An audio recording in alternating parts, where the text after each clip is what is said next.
Empecemos el estudio de vectores con la noción algebraica de lo que es un vector. Algebraicamente, un vector no es más que un arreglo ordenado de números reales. Por ejemplo, podríamos tomar el vector 2,2. Es un arreglo de dos números reales ordenados en primera y segunda componente. Y podríamos tener un vector más, el vector 3,1. Ese también es otro arreglo ordenado con dos componentes. Estos son los vectores que podemos llamar X y Y. Y ahora, una particularidad algebraica de los vectores es que se pueden sumar y se suman componente a componente. Entonces, si tomamos la suma de los vectores X y Y, esto será equivalente a la suma de estos arreglos componente a componente.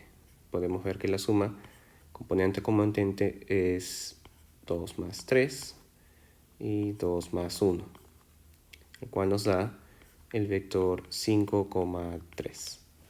Y ese es un nuevo vector. Así, a partir de vectores se pueden crear nuevos vectores usando la llamada suma vectorial.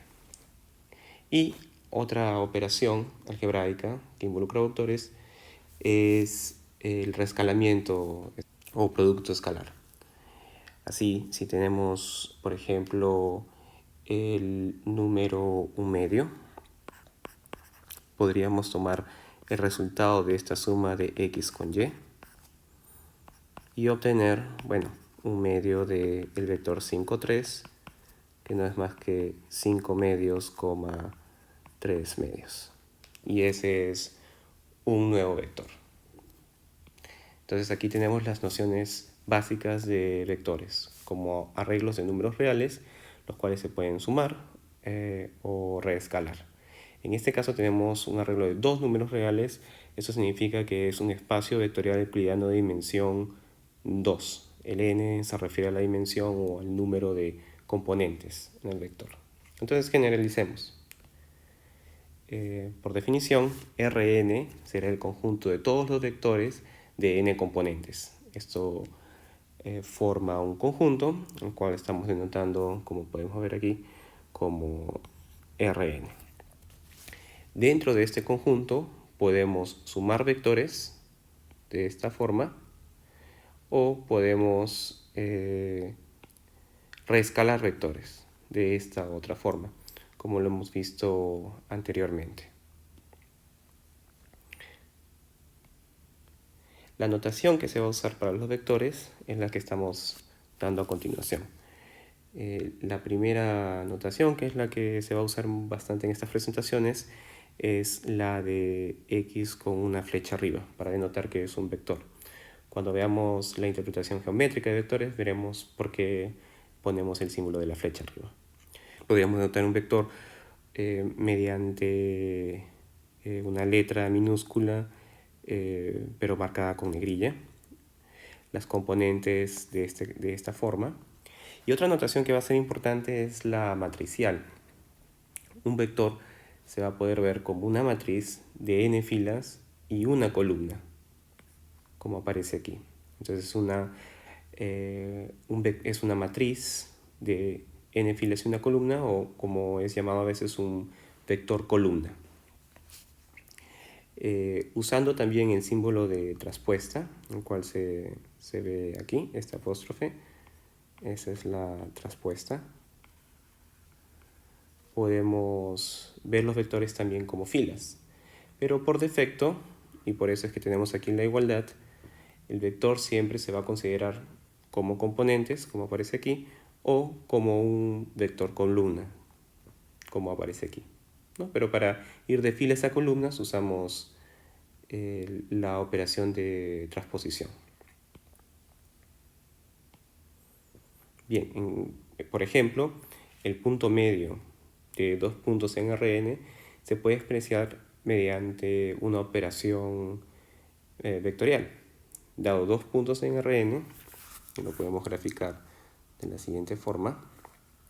Dado el punto X, y el punto Y de Rn, estos generan un segmento, y las coordenadas del punto medio, es decir, el punto que separa el segmento XY en exactamente dos partes iguales, se puede expresar justamente mediante operaciones vectoriales.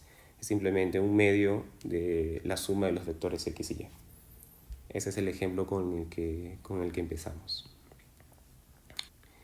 Bien, esa es la idea geométrica de vectores. Los vectores podemos verlos geométricamente como un objeto que tiene dirección y magnitud.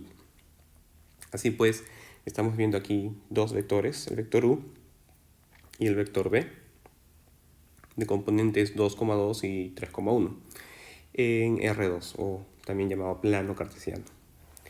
Estos vectores se pueden sumar, y la suma, como habíamos visto, es 5,3. Desde un punto de vista geométrico, esta suma corresponde con la diagonal del paralelogramo formado por los vectores u y b, cuando pensamos en ellos como flechas. Entonces, cada vector está representado por una flecha que sale del origen y termina en el punto dado por las coordenadas. Entonces, de esa forma, tenemos un paralelogramo y la diagonal de ese paralelogramo corresponde con la suma. El rescalamiento también se puede expresar geométricamente. Por ejemplo, aquí estamos generando una recta en la dirección del vector u de coordenadas 2,2 y ahora vamos a reescalar el vector u. Si lo reescalamos por la constante menos un medio, generamos el vector menos 1, menos 1. Esa sería la idea de reescalamiento y de suma. De hecho, aquí también podríamos hablar del vector diferencia y de la interpretación geométrica. Así como el vector suma es una de las diagonales del paralelogramo, el vector diferencia también será la otra diagonal del paralelogramo. Es decir, si hacemos la diferencia de u con b, obtendremos el siguiente vector. Este de aquí será el vector u menos b. Y si usamos las operaciones, obtenemos u menos b no es más que 2 menos 3, 2 menos 1, el cual tiene coordenadas menos 1, 1. Si graficamos esto en este plano cartesiano, deberíamos extender hacia la izquierda el eje X. Tenemos aquí la marca para el menos 1 y obtendríamos menos 1, 1. Entonces, es un vector que es una flecha que parte del origen y termina en menos 1, 1. Ese sería el vector diferencia u menos b, representado desde el origen. Y coincide con la otra diagonal del paralelogramo que estamos viendo aquí. Esa sería la interpretación geométrica de la suma, el rescalamiento y la diferencia de dos vectores. Ahora sí podemos pasar a las propiedades en general de los vectores. En general tenemos 8 propiedades. Todas ellas se pueden demostrar. Vamos a demostrar la propiedad conmutativa y señalar en el gráfico cómo se interpreta la propiedad conmutativa en términos geométricos, ¿no? La propiedad conmutativa está aquí, ¿no? Entonces, demostrémosla algebraicamente e interpretemos geométricamente después. ¿Qué es lo que queremos hacer? Dados dos vectores, el vector u, de coordenadas u1 hasta un, y el vector v, de coordenadas v1 hasta vn, deseamos demostrar que u más v es lo mismo que v más u. Entonces empezamos de esta forma. U más v, por definición de suma, no es más que la suma coordenada a coordenada. u1 más v1, así sucesivamente hasta un más vn. Sin embargo, coordenada a coordenada, como estos son números reales, podemos invertir el orden de la suma, ¿no? Para números reales sabemos que el orden de la suma no altera el resultado. Entonces podríamos escribirlo mejor como b1 más u1, y así sucesivamente hasta bn más un. Y por definición de suma de vectores, esto se puede expresar como el vector b más el vector u. Y esto se puede hacer con cualquier par de vectores u y b que pertenecen a Rn. Por lo tanto, se demuestra la propiedad. Esto se puede entender también geométricamente. Aquí, en la gráfica de la suma, ¿dónde está u más b y dónde está b más u? Lo podemos entender de la siguiente manera. Cuando al vector u le sumamos el vector b, podríamos representarlo gráficamente de esta forma. Este es el vector dado u y este es el vector b.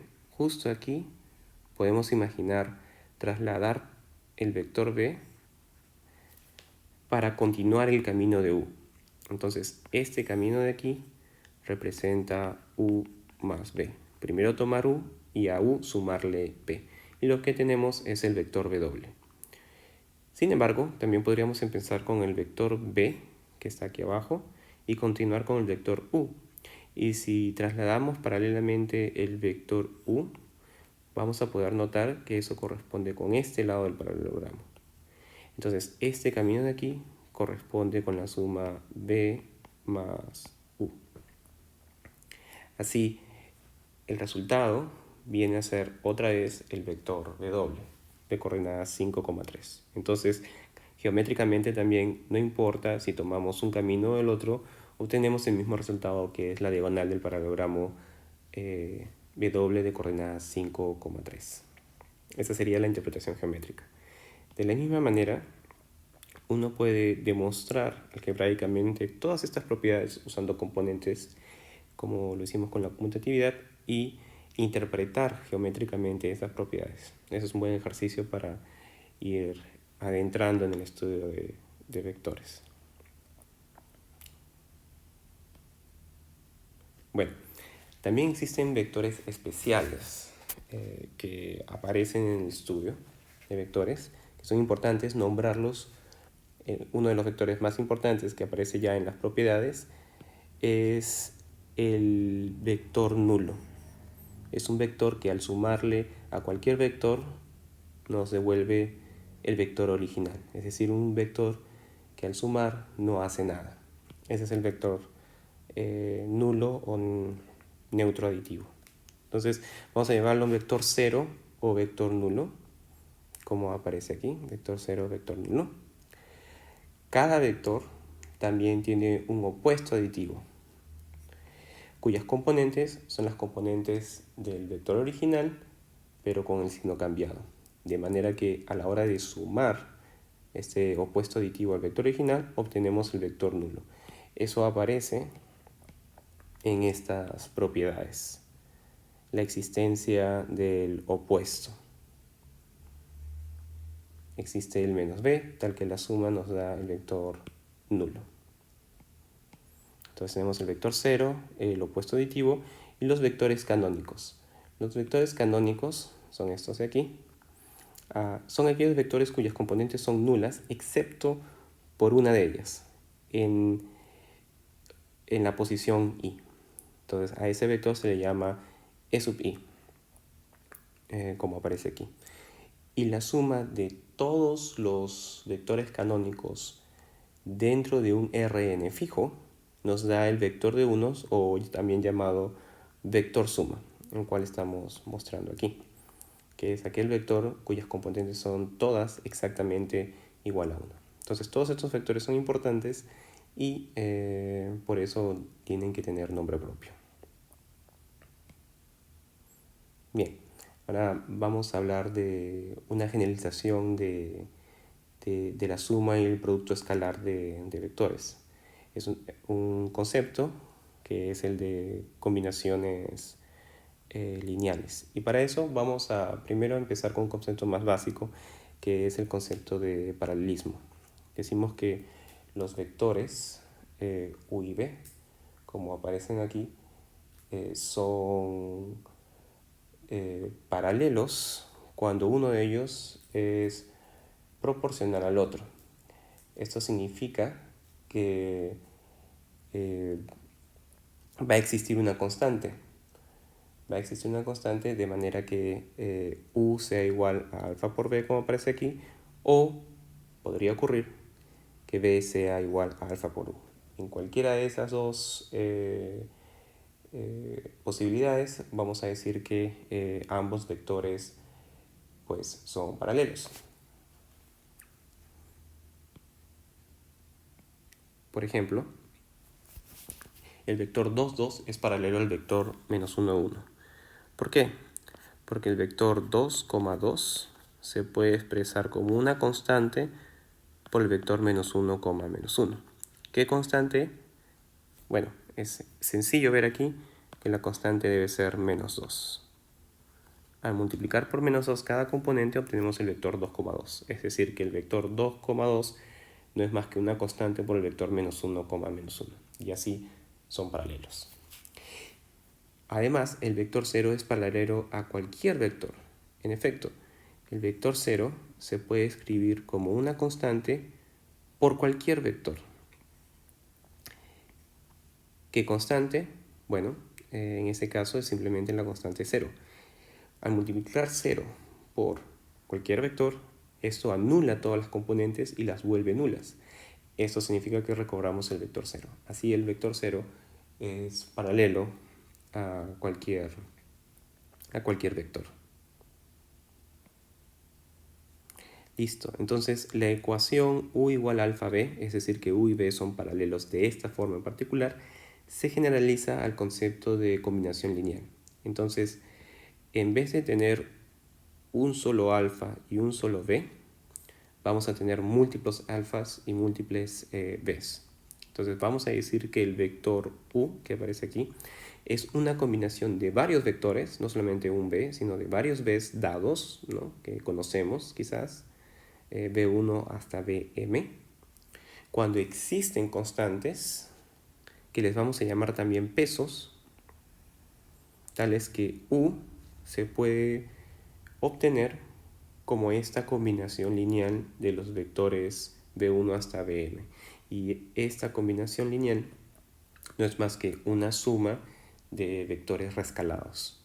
Eso es una combinación lineal, ¿no? Entonces u se dice combinación lineal de los vectores v sub i en este caso. Veamos. Por ejemplo, 0 es una combinación lineal de cualquier conjunto de vectores. Basta con hacer los pesos igual a 0. Es decir, puedo escribir 0 como un rescalamiento de los vectores b sub 1 hasta b sub m, simplemente multiplicándolos por 0 a todos. Entonces, multiplicando por 0 obtengo el vector nulo.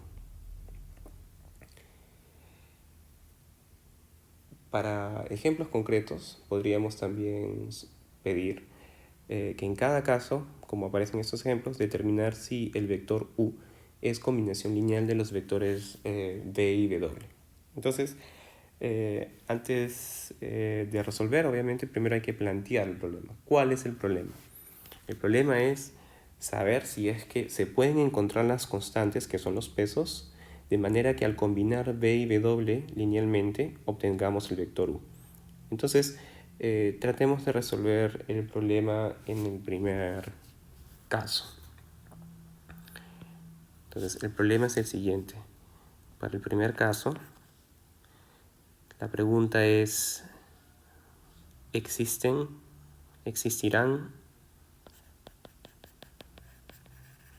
alfa 1, alfa 2, tales que la combinación lineal me recupere u, es decir, tales que 6, 3, 9 sea igual a alfa 1 por 2, 1, 3 más alfa 2 por 4, 2, 6.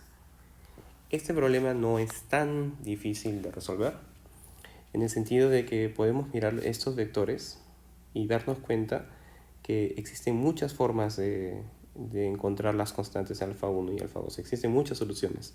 Por ejemplo, podríamos pedir que alfa 2 sea 0 y que alfa 1 sea 3. Y de esa manera estamos expresando U como combinación lineal de V y W porque existen esas constantes alfa 1 y alfa 2.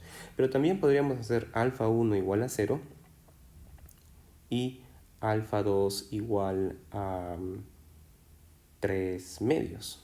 Y esta también sería una solución. Entonces, la respuesta a esta pregunta es sí. Y podemos decir cómo. La primera opción que se dio fue alfa 1 igual a 3, alfa 2 igual a 0. O la segunda opción que se dio también podría ser alfa 1 igual a 0, alfa 2 igual a 3 medios. Entonces existen múltiples respuestas. En este caso. En el segundo caso, podríamos plantearlo de forma distinta. En el segundo caso, tenemos la pregunta de si U se puede expresar como combinación lineal de V y W es, otra vez, ¿existirán alfa 1 y alfa 2 tales que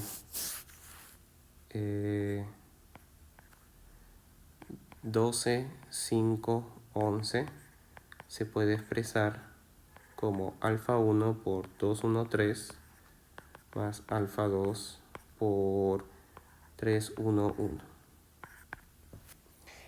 Este ya no es un problema trivial, es un poquito más difícil de resolver, pero lo importante es saber plantearlo en este momento. Para resolverlo, en la próxima clase haremos una pequeña revisión de álgebra lineal de eliminación de Gauss-Jordan y ahí veremos bien cómo resolver este problema. Sin embargo, es bueno darse cuenta, eso es equivalente a resolver el siguiente problema, ¿no? El problema de tres ecuaciones con dos incógnitas, las incógnitas son alfa 1 y alfa 2, dado por la matriz aumentada siguiente. Es 2, 1, 3, 3, 1, 1, aumentado con 12, 5, 11. Entonces, para aquellos que recuerdan cómo resolver sistemas lineales, sería bueno que intenten resolverlo de una vez. Si no, en la próxima clase vamos a ver cómo resolver estos sistemas usando el método de eliminación de Gauss-Jordan, ¿no? Queda como ejercicio el tercer ejemplo. Y como hemos visto antes en cursos pasados, la respuesta siempre es, pueden haber solución, puede no haber solución, y cuando hay solución podría ser una única o podrían ser infinitas soluciones, ¿no? Esas son las tres posibilidades de responder la pregunta de cómo resolver un sistema lineal. Acá hay un ejercicio que queda como tarea. Es el mismo problema como en los anteriores, simplemente que tiene una componente adicional, ¿no? Entonces queda como ejercicio.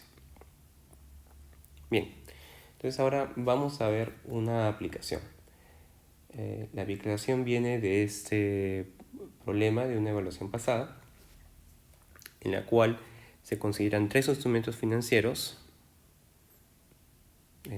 una acción, un derivado y lo que estamos llamando un certificado de depósitos, en los cuales se están expresando estas propiedades. Y se está considerando un vector V de coordenadas V1 y V2. Las componentes de este vector se describen aquí como la primera componente, lo que pagará mañana el instrumento financiero si la economía se encuentra en crecimiento, y la segunda componente como lo que pagará mañana el instrumento financiero si la economía se encuentra en recesión. Entonces,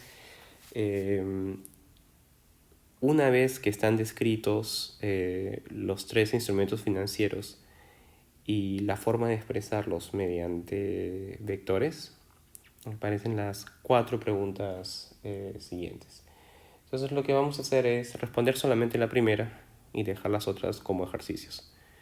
Entonces la primera pregunta que vamos a tratar de resolver un poco es si usted quiere replicar el comportamiento de un instrumento que pague 0 soles mañana si la economía está en crecimiento, pero 30 soles si la economía está en recesión, ¿cómo combinaría linealmente los tres instrumentos descritos líneas arriba? Entonces, esta pregunta nos está diciendo que si queremos replicar este vector, lo queremos hacer usando combinaciones lineales de los instrumentos anteriores. Entonces, estos instrumentos, la acción, el derivado, el certificado, primero hay que expresarlos como vectores. ¿Sí? Entonces, vamos a intentar hacer eso. Primero, la acción. La acción será un vector. Como está descrito aquí, mañana pagará 120 soles si la economía se encuentra en crecimiento y 70 soles si la economía se encuentra en recesión. De acuerdo a esta descripción, eso significa que el instrumento financiero acción, la acción que lo vamos a llamar A, tiene dos componentes. La primera componente será 120 y la segunda componente será 70. Esa sería la descripción del instrumento financiero acción. A continuación, tratemos de describir el derivado. El derivado también va a tener dos componentes que corresponden con lo que va el retorno dependiendo de la condición de la economía, si se encuentra en crecimiento o recesión. Entonces, veamos cuál es la descripción del derivado. Dice que mañana pagará, como aparece aquí, el máximo entre 0 y lo que paga la acción menos 100. 0 y lo que paga la acción menos 100. Entonces vamos a describir el derivado. El derivado va a ser el máximo entre 0 y lo que paga la acción. Lo que paga la acción cuando la economía está en crecimiento es 120, ¿no? Pero a eso hay que quitarle 100. Ya está. Ahí está el máximo menos 100. Y en el mismo caso, en la segunda componente, tiene que ser el máximo de 0 y lo que paga la acción, pero menos 100. Entonces, el vector derivado del instrumento financiero derivado tendrá primera componente el máximo entre 0 y 20, el cual es 20. Y segunda componente el máximo entre 0 y menos 30. Y el máximo en este caso sería 0. Entonces esas serían las componentes del instrumento derivado. Y finalmente tenemos los certificados de depósito, los cuales nos dicen que mañana pagará 100 soles independientemente del estado de la economía. Entonces, para la primera y segunda componente vamos a tener exactamente el mismo resultado, que son 100 soles. Así, las componentes del instrumento certificado de depósito se puede expresar como 100 y 100. Listo. Regresando a la pregunta 1 nos dice: si usted quiere replicar el comportamiento de un instrumento que pague 0 soles mañana si la economía está en crecimiento, es decir, primera componente, y 30 soles si la economía está en recesión, es decir, segunda componente, ¿cómo combinaría linealmente los tres instrumentos escritos líneas arriba? Entonces, lo que nos están pidiendo es lo siguiente.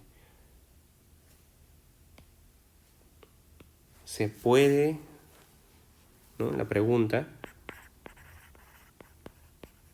1 es: ¿existirán tres constantes, alfa 1, alfa 2, alfa 3, tales que este instrumento que se estaba dando,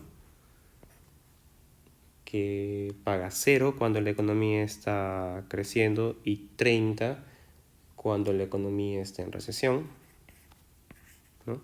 Se puede obtener como combinación lineal de los vectores A, D y C, es decir, alfa 1 por el vector A, que es 120, 70, alfa 2 por D, que es 20, 0, y alfa 3, que es 100, 100. ¿No? Entonces la respuesta a la pregunta 1 pasa por resolver el siguiente problema. Existirán estas tres constantes, tales que se cumple esta combinación lineal. Y como estábamos diciendo antes, esto es equivalente a resolver el sistema lineal de tres incógnitas, dos ecuaciones de matriz aumentada 120, 70, 20, 0, 100, 100, aumentado con 0, 30. Otra vez, esto lo veremos en más detalle en la próxima clase, pero si recuerdan cómo resolver estos sistemas, sería bueno que lo intenten. Entonces, la respuesta será dicho alfa 1, alfa 2 y alfa 3 que se encuentre como respuesta. Entonces, las otras tres partes, 2, 3 y 4, quedan como ejercicio. Ahora veamos el producto interno. Dados dos vectores u y b de componentes 1 hasta un y b1 hasta bn, el producto interno, el cual se denota mediante este símbolo, o, como estamos hablando de matrices, como el producto matricial del traspuesto de u por b, no es más que esta suma de productos de sus componentes en ese orden, ¿no? Por ejemplo, si el vector u de coordenadas 2, 1, 3 es el vector de producción y b de coordenadas 3, 5, 4 es el vector de costos por unidad producida, entonces el producto interno se puede representar justamente como el traspuesto de u. Como estamos viendo los vectores como vectores columna, el traspuesto será una fila. Entonces será la fila 2, 1, 3 multiplicado por el vector columna b 3, 5, 4. Y al hacer esto, lo que estamos haciendo es multiplicando 2 por 3, sumamos 1 por 5 y sumamos 3 por 4. Y vemos cómo el resultado es 23. Y tiene una interpretación en términos de costo, ¿no? Es el costo total porque estamos multiplicando unidades por costo unitario. Y así el resultado es un costo total, ¿no? Esa es la interpretación que le podríamos dar en este contexto. Pero la definición es sencilla. Dados dos vectores, su producto interno es el que estamos viendo, ¿no? En la suma de los productos componente a componente. Queda entonces como ejercicio calcular los productos internos de los vectores nulo con canónicos, nulo con suma y canónicos con suma. Bien, el producto interno tiene ciertas propiedades. Las propiedades son las que se enuncian aquí. Entonces, por ejemplo, no importa en qué orden uno toma el producto interno, u por b o b por u, vamos a obtener siempre el mismo valor numérico. El producto interno de un vector consigo mismo siempre da un valor mayor o igual que 0. El producto interno de un vector consigo mismo es nulo si solo si todas sus componentes son nulas. Al rescalar un vector podemos factorizar ese número por el cual estamos rescalando fuera del producto interno, en cualquiera de las dos componentes del vector u o el vector b. Y finalmente la suma vectorial se distribuye de esta manera. Y así obtenemos las propiedades del producto interno. Por ejemplo, podríamos probar, usando todas estas propiedades, que el producto interno del vector diferencia consigo mismo se puede expresar de esta forma particular. ¿Sí? Entonces, veamos cómo hacerlo. Entonces tenemos el vector diferencia, producto interno consigo mismo. Y ahora queremos simplificar para obtener la expresión que habíamos visto anteriormente. Bien, entonces lo que podemos hacer es primero notar que el vector u menos b lo podemos escribir como u más el vector menos b, producto interno con u más el vector menos b. Y ahora podemos distribuir la suma. Entonces la distribuimos de la siguiente manera. Es el producto interno del vector u con el vector u más b, más menos b, más el vector menos b, producto interno con el vector u más menos b. Y ahora podemos distribuir los otros dos. U, producto interno u, más u, producto interno menos b, más menos b, producto interno u, más menos b, menos b, producto interno con menos b. Bien, entonces ahí básicamente estamos usando esta propiedad, ¿no?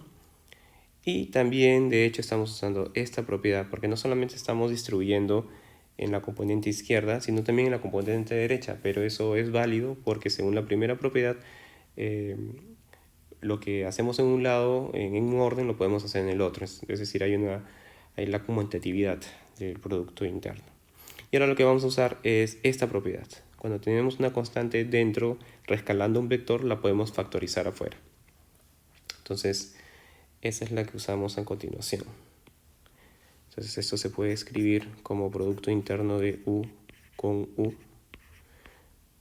Y ahora, este signo que aparece aquí se puede factorizar. Será menos producto interno de u con b, menos producto interno de b con u, más menos por menos es menos 1 al cuadrado, producto interno de b con b. Listo. Más aún, como hemos visto antes, existe la propiedad conmutativa. U por b, u producto interno b, es lo mismo que b producto interno u. Entonces lo podemos finalmente escribir de la siguiente forma. Producto interno de u consigo mismo menos 2 veces el producto interno de u con b más el producto interno de b con b. Y es así como obtenemos esta propiedad. Es la que estábamos buscando. ¿Sí? Bien, la norma de un vector no es más que su magnitud. Por ejemplo, el vector 3,1, el cual estamos visualizando en este momento, tiene una magnitud dada por la hipotenusa de un triángulo rectángulo, el triángulo rectángulo que podemos formar aquí. La base es 3 y la altura es 1.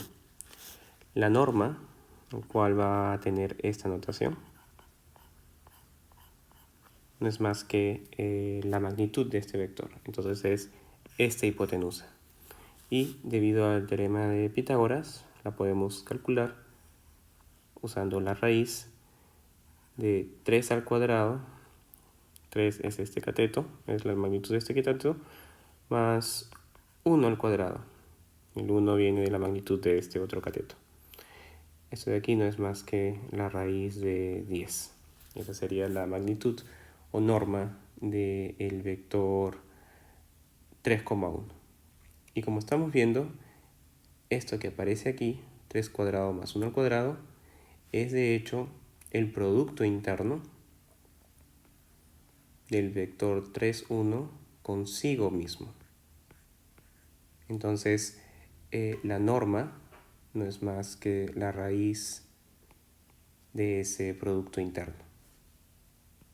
Bien, entonces ahora formalmente, la norma, módulo, magnitud o longitud de cualquier vector Rn en Rn es la raíz del producto interno del vector consigo mismo. Y cuando dicho vector tiene norma 1, se le va a llamar vector unitario. Por ejemplo, podemos calcular las normas, magnitudes, de los vectores nulo, canónicos y suma. Y podemos mostrar si son o no unitarios. En efecto, para el vector nulo,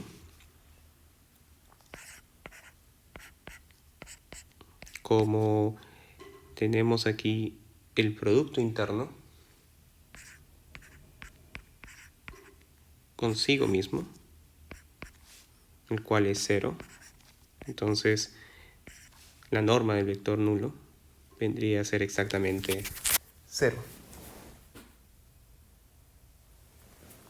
Para los vectores canónicos,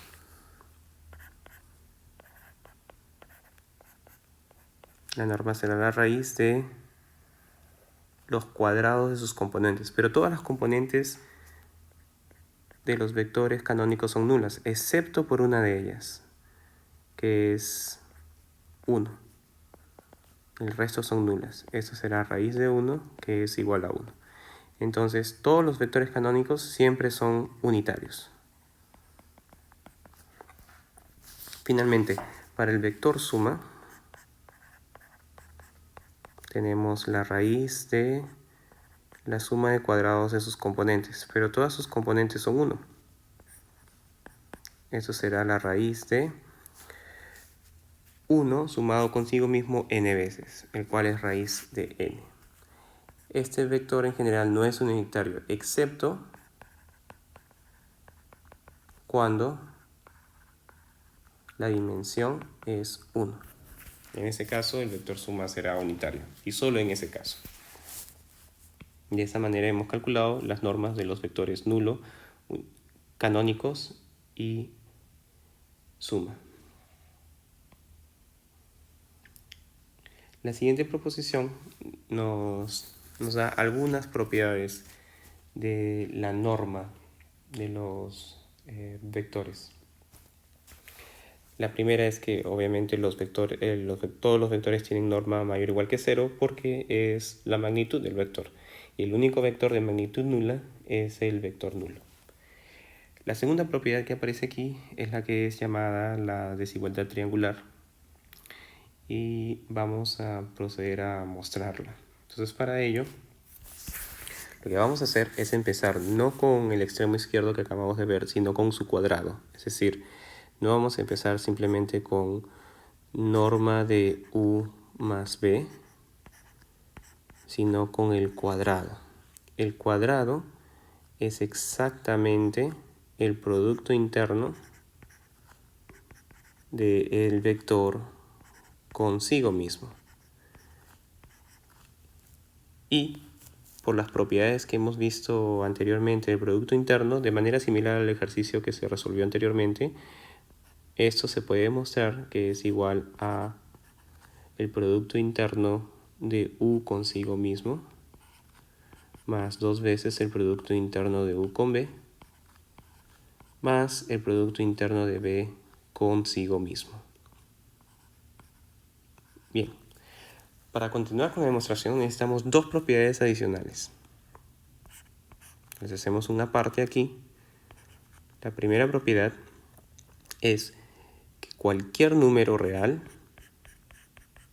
cumple que dicho número siempre es menor o igual que su valor absoluto. Eso siempre se cumple. Y la segunda propiedad es una propiedad que vamos a demostrar más adelante, pero es la llamada propiedad desigualdad de Cauchy-Schwarz. Esta desigualdad nos dice que para cualquier par de vectores siempre se cumple que el valor absoluto del producto interno de dos vectores es menor o igual que el producto de sus normas.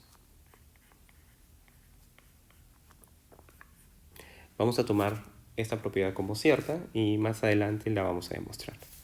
Muy bien, entonces, de la primera propiedad podemos ver que esta desigualdad de aquí es menor o igual, esta expresión de aquí es menor o igual que la norma de U consigo mismo, el producto interno de U consigo mismo no es más que la norma de U, pero al cuadrado, más 2 veces el valor absoluto del producto interno de U con B, más la norma de B al cuadrado, ¿no? Esta expresión de aquí es la norma de B al cuadrado. Bien, ahora de esta segunda propiedad, la desigualdad de Cauchy-Schwarz, esta expresión es menor o igual que la norma de U al cuadrado más el doble producto de la norma de U por la norma de B más la norma de B al cuadrado. Y ahí reconocemos un cuadrado perfecto. Es la norma de U más la norma de B todo al cuadrado. Y ahora, tomando la raíz cuadrada de estos dos extremos, podemos concluir que la norma de U más B es menor o igual que la norma de U más la norma de B. Es decir, se cumple la desigualdad triangular. Así que demostrada la segunda parte de la proposición, que no más que la desigualdad triangular. La tercera propiedad es que cualquier reescalamiento, el escalar por el cual se está multiplicando se puede factorizar, pero sale factorizado, claro, con el signo de valor absoluto. Eso no es muy complicado de demostrar, pero queda como ejercicio. Ahora resolvamos algunos problemas relacionados con estos conceptos. El primero es el que se muestra, y para ello, primero tomemos el vector B de coordenadas B1, B2. Se dice que el vector U de coordenadas 3,2 tiene producto interno menos 26 con el vector B, y que el vector B tiene una norma ya establecida como 2 raíz de 13. Entonces nos piden calcular las coordenadas del vector B. Para ello ya dimos las coordenadas B1 y B2. Entonces traduzcamos estas ecuaciones. El producto interno primero. Como el producto interno es menos 26, podemos asegurar que 3B1 más 2B2 es igual a menos 26. Y como la norma de B es 2 raíz de 13, entonces podemos decir que la raíz de B1 al cuadrado más B2 al cuadrado es igual a 2 raíz de 13. Pero esto es equivalente a decir que la suma de los cuadrados, B1 y B2, de B1 y B2 es exactamente igual a 52. Bien, entonces tenemos un sistema no lineal de dos ecuaciones con dos incógnitas y podemos tratar de calcular cada una de las componentes. Para hacerlo, podríamos despejar B2. Al despejar de 2 obtenemos menos 3 medios de B1 menos 13. Y ahora a toda esta ecuación hay que elevarlo al cuadrado. Y así obtenemos B2 al cuadrado es igual a 9 cuartos de B1 al cuadrado más 39 B1 más 169.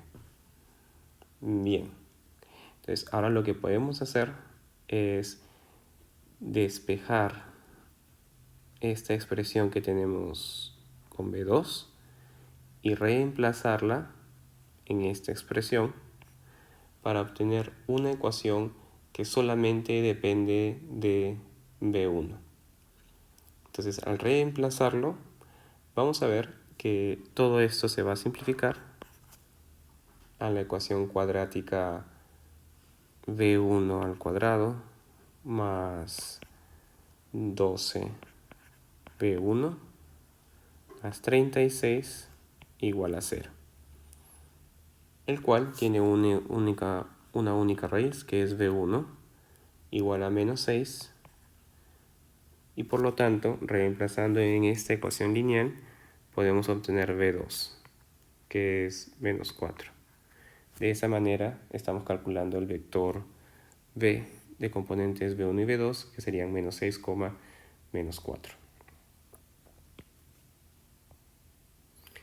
El siguiente problema es un problema que vamos a plantear y quedará como ejercicio terminarlo.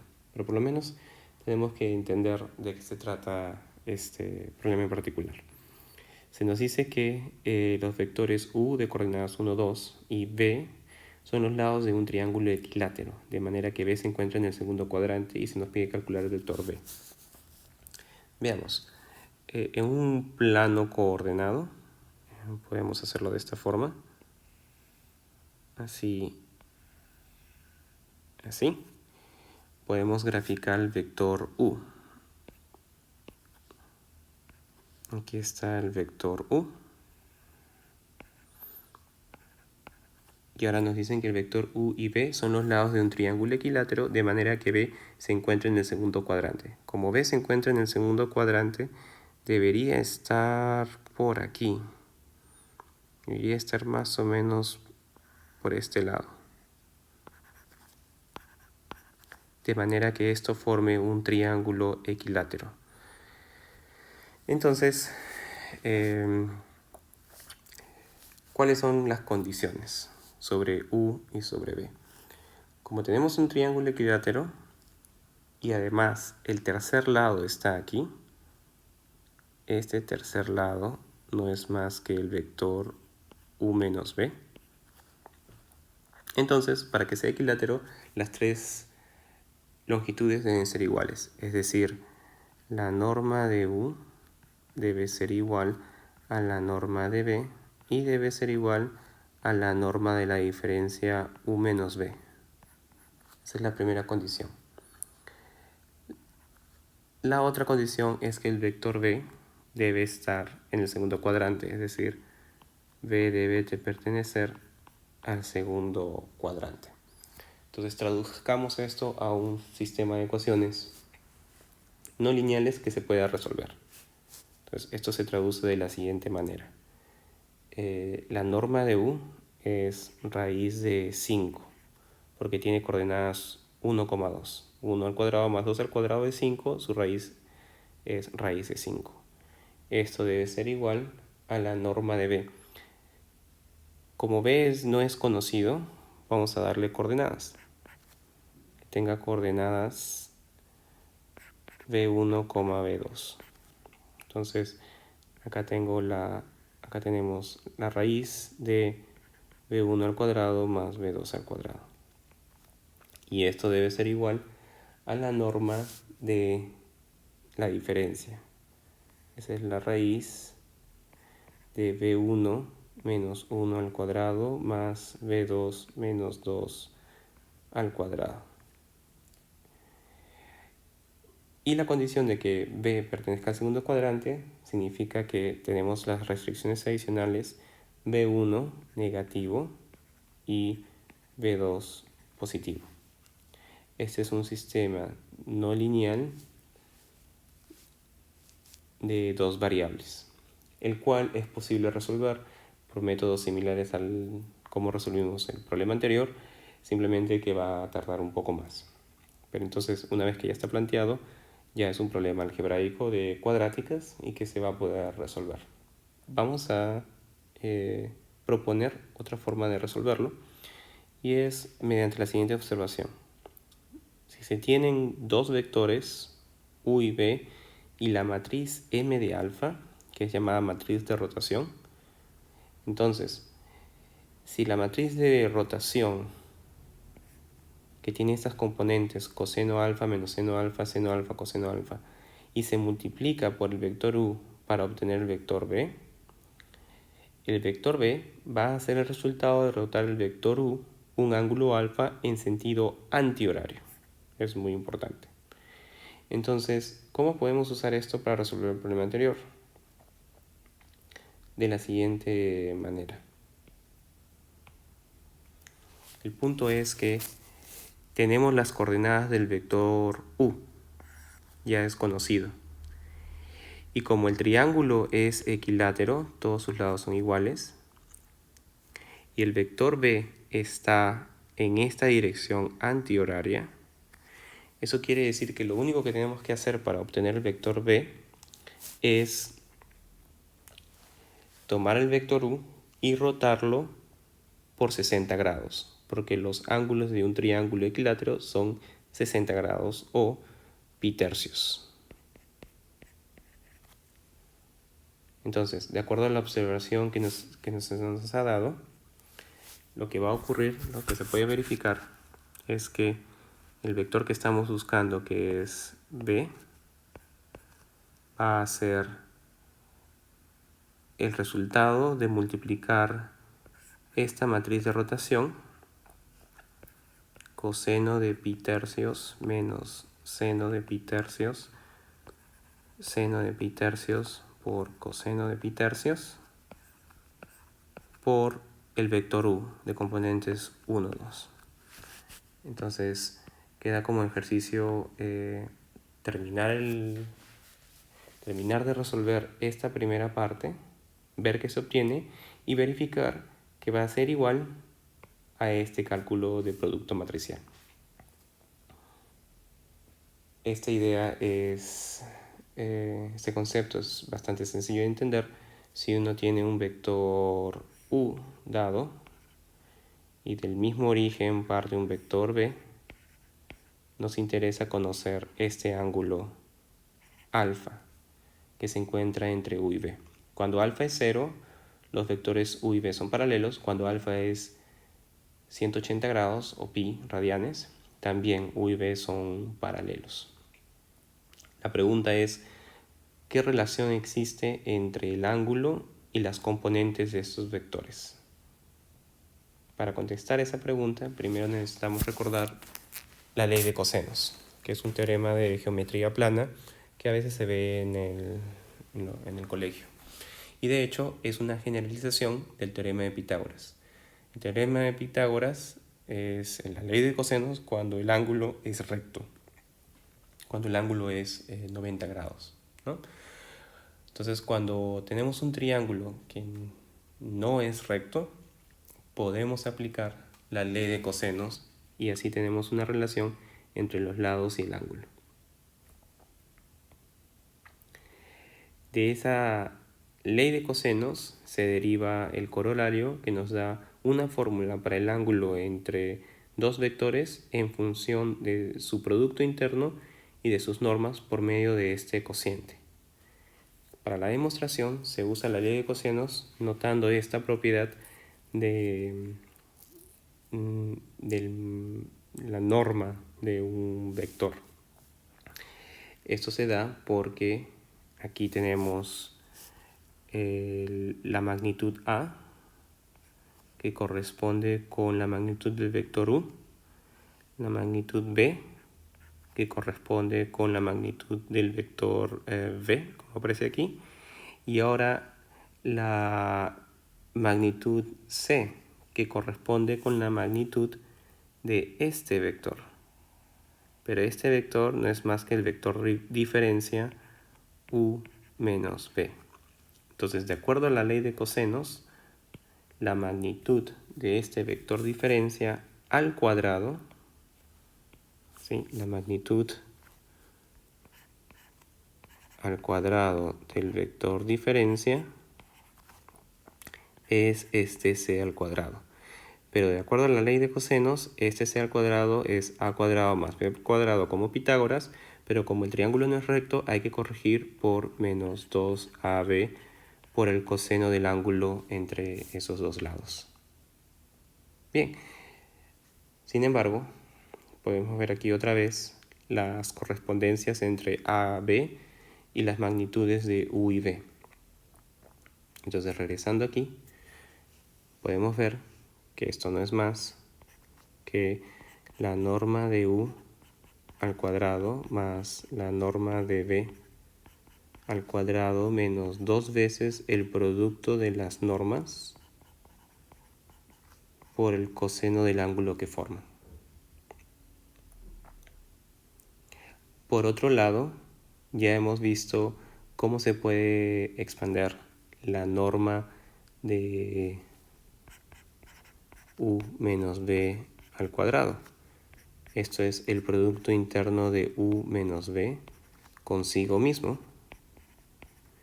Y eso, por el ejercicio que ya resolvimos anteriormente, no es más que la norma de u al cuadrado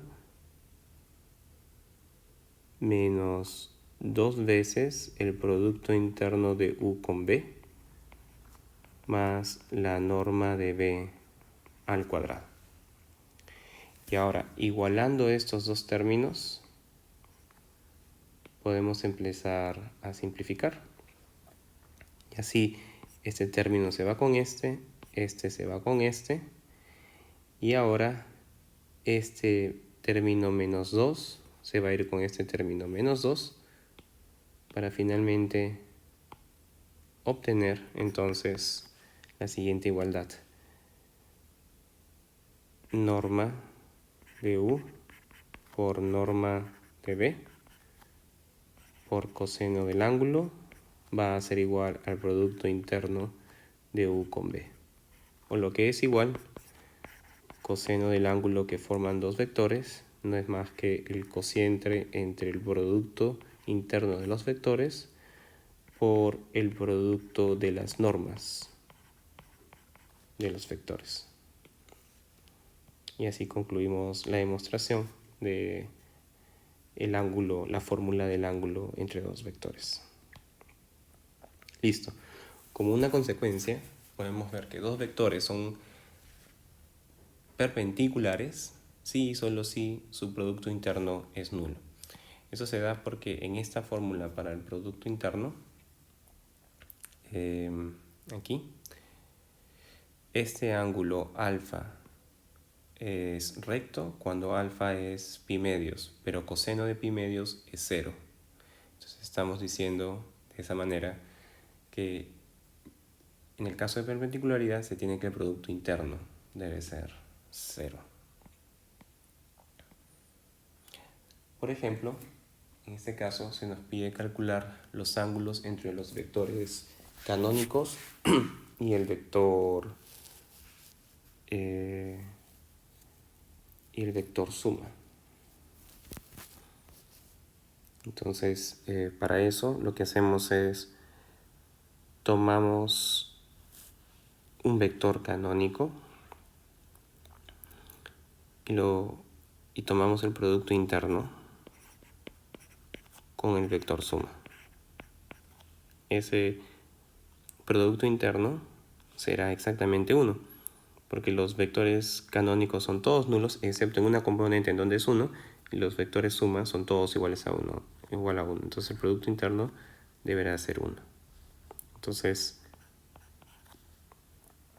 el coseno del ángulo que forman un vector canónico y vector suma será 1 dividido por la norma del vector canónico, que ya hemos comprobado que es 1, por la norma del vector suma, que ya hemos calculado que es raíz de n.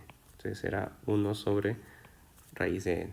Por lo tanto, podríamos expresar el ángulo que forman un vector canónico con un vector suma como el arco coseno de 1 sobre raíz de n.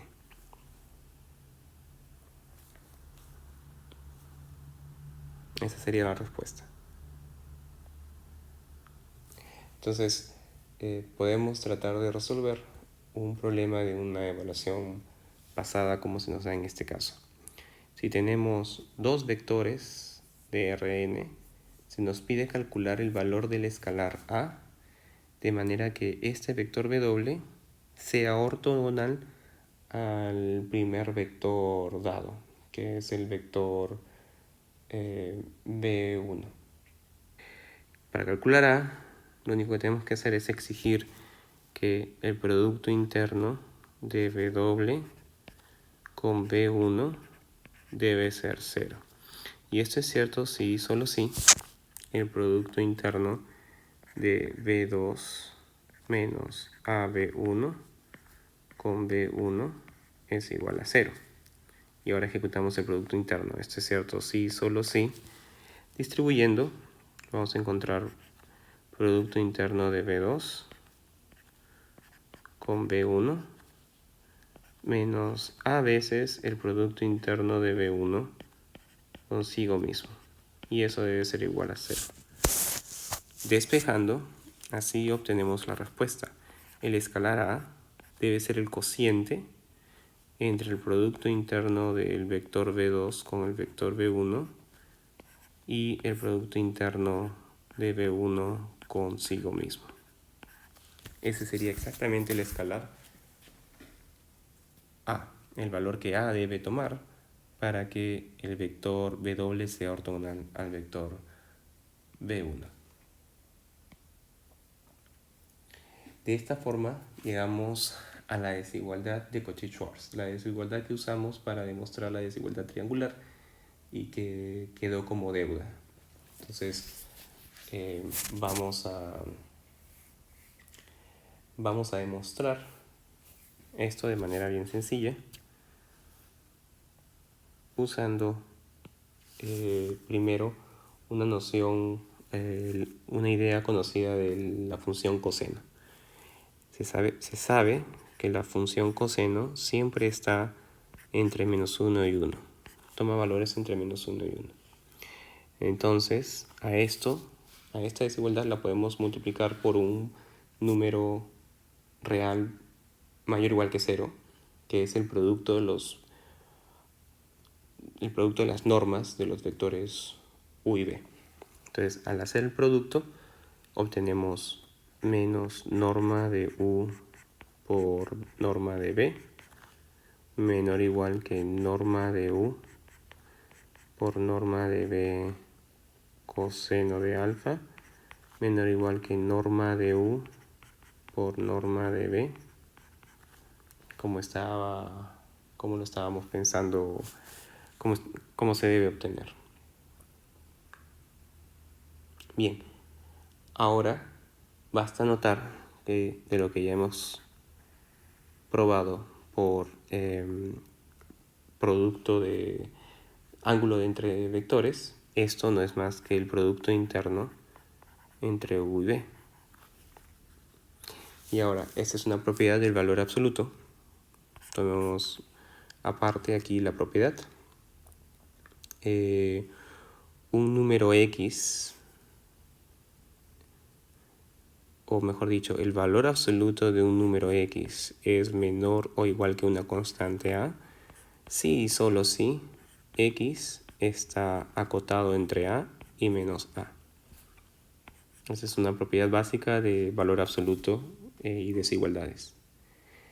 De esta manera estamos encontrando lo mismo aquí.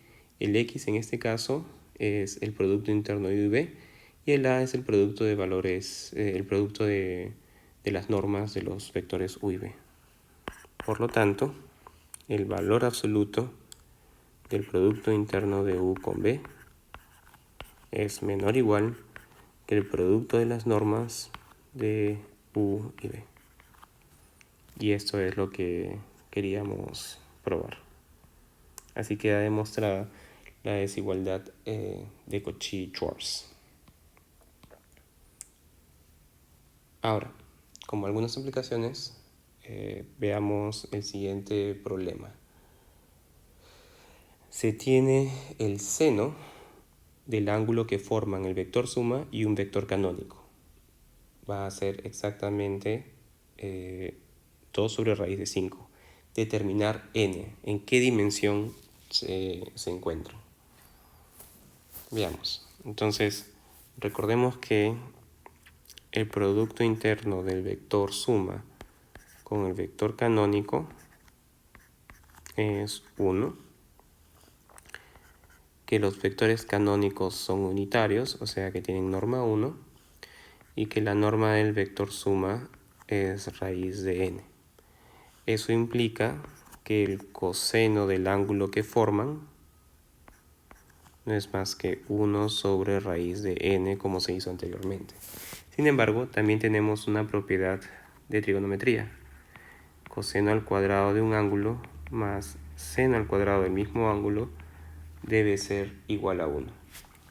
Reemplazando esto, obtenemos 1 entre n más seno al cuadrado de alfa es igual a 1, lo que implica que el seno al cuadrado de alfa es 1 menos 1 entre n, o lo que es igual n menos 1 sobre n.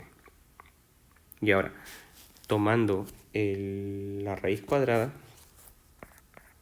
se obtiene el seno del ángulo que forman el vector suma y el vector canónico igual a, bueno, como tenemos un número positivo aquí, tomamos la raíz positiva y es la raíz positiva de n menos 1 sobre n. Y esto debe ser igual a 2 sobre raíz de 5. Sin embargo, esto lo podemos modificar un poco y expresar como raíz de 4 sobre raíz de 5, que es lo mismo que raíz de 4 sobre 5, que es lo mismo que raíz de 5 menos 1 sobre 5. Así entonces, n debe ser igual a 5. Y esa sería la respuesta que se estaba buscando.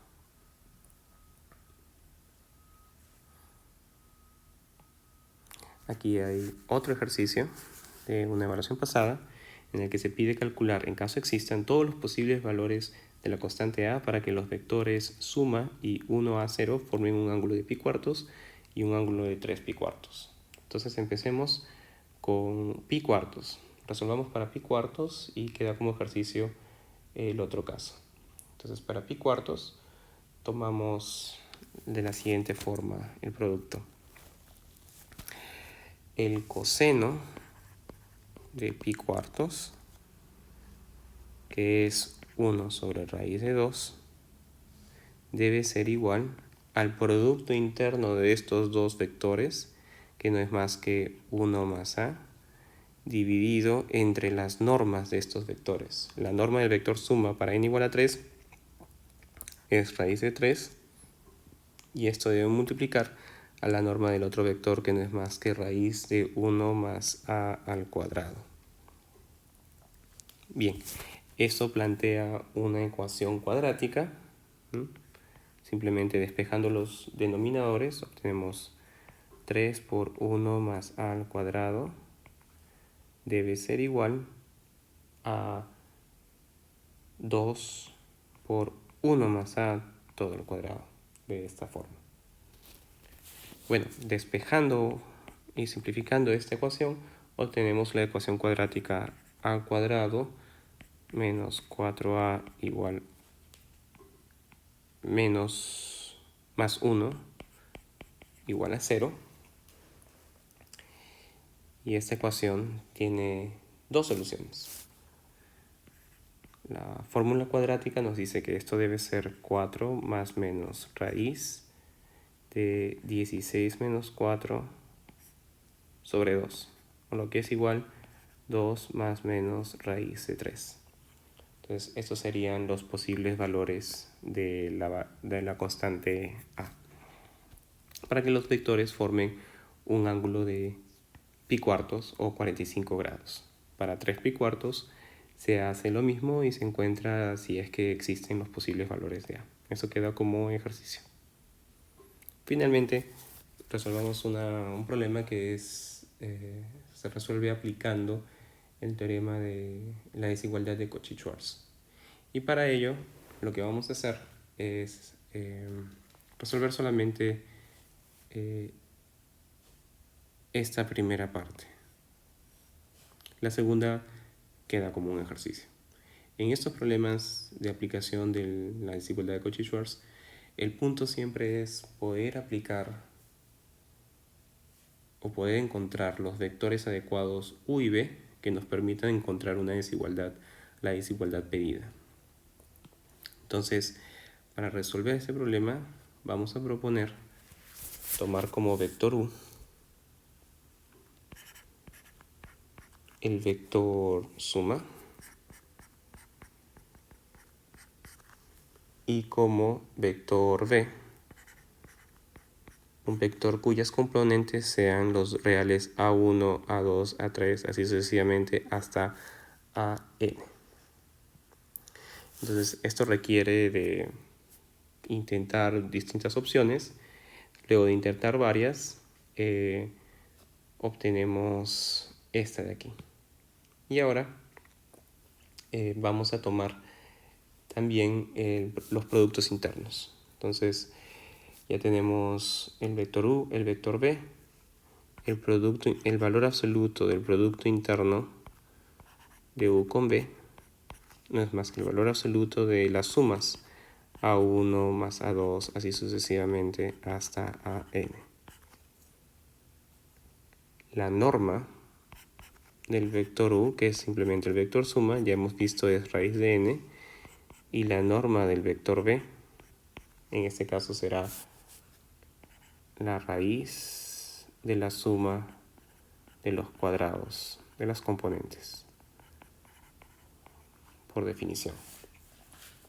Ahora, por la desigualdad de Cauchy-Schwarz, sabemos que entonces, por la desigualdad de Cauchy-Schwarz, sabemos que este valor absoluto del producto interno, el cual podemos expresar como valor absoluto de la suma desde i igual a 1 hasta n de los reales a sub i, tiene que ser menor o igual que el producto de estas normas, de los vectores u y b, es decir, menor o igual que la raíz de n por, y ahora vamos a tomar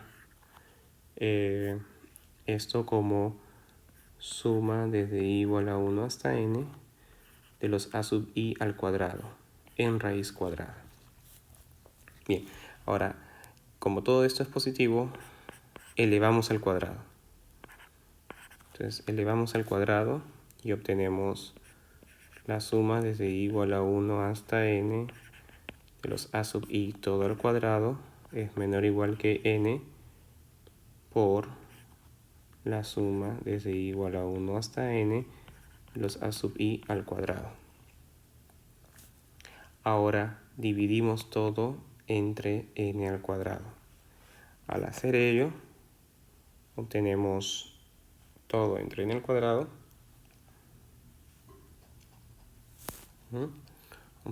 Obtendremos 1 sobre n al cuadrado por la suma desde i igual a 1 hasta n de los a sub i al cuadrado menor o igual que 1 entre n por la suma desde i igual a 1 hasta n los a sub i al cuadrado.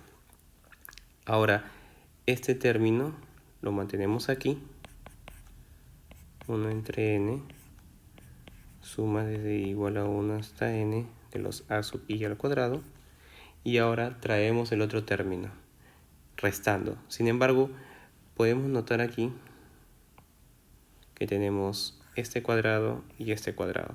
Entonces podemos hacer ingresar el 1 entre n al paréntesis porque tenemos estas dos potencias similares. Entonces de esa manera este término pasa a la derecha restando y el 1 entre n entra al paréntesis. 1 entre n suma desde igual a 1 hasta n de los a sub i todo al cuadrado, y esto será mayor o igual que 0 como se esperaba. De esta forma terminamos este ejercicio. El otro queda como tarea.